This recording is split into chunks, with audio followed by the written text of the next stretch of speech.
Oksidlər, əsaslar, turşular, duzlar mövzusuna aid sınaq suallarının izahına baxaq. 1. Hansı reaksiyalar axıra qədər getməz? Biz demişdik ki, reaksiyanın axıra qədər getməsi üçün 3 şərt var idi. Çöküntü, duz, yəni daha doğrusu çöküntü, su və qaz alınmalıdır. Yəni duz çöküntü halında olmalıdır. Məsələn, birinci reaksiyada çöküntü alınmır, nə qaz alınmır, nə də ki su alınmır. Deməli, axıra qədər getməz. 1. 2-də kalsium karbonat çöküntüsü alınır, əhəng daşı çöküntüdür, axıra qədər gedər. 3-cüdə reaksiya deməli axıra qədər getməz, çünki çöküntüdür. Mis 2 hidroksid o reaksiyaya ümumiyyətlə girməz duzla. Bu da reaksiya. Bu reaksiyada axıra qədər getməz. Deməli, doğru cavab olur 1 və 3. 2.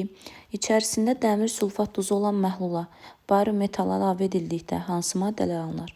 Biz demişdik ki, barium aktiv metal olduğuna görə o əvvəlcə su ilə reaksiya daxil olur. Buradan barium hidroksid və hidrogen alınır. Daha sonra barium hidroksid dəmir sulfatla reaksiya daxil olur. Yəni hidrogen alındı deməli. Barium hidroksidin dəmir sulfatla reaksiyasından dəmir 2 sulfatla reaksiyasından barium sulfat və dəmir 2 hidroksid alınır.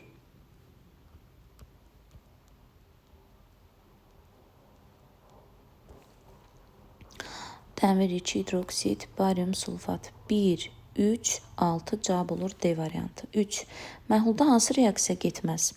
Mis dəmiri çıxartmır, bu getməz. Maqnezium dəmiri deməli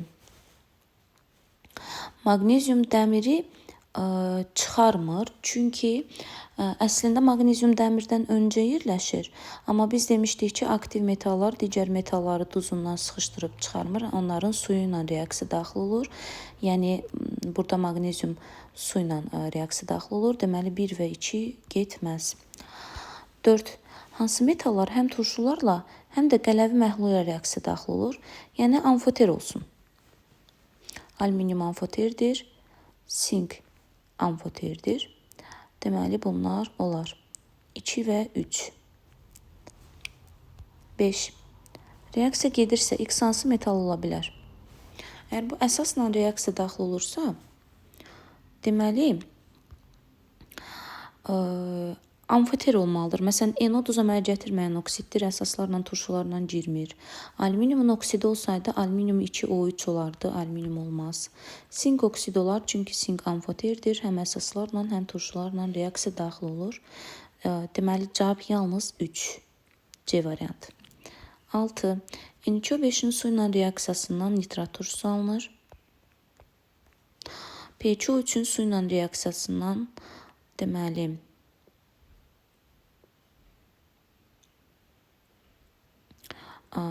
alınar. H3 deməli PO3. SO2-nin su ilə reaksiyasından H2SO3 alınır. Bu necə tapa bilərik? Oksidləşmə dərəcəsi ilə də tapa bilərik.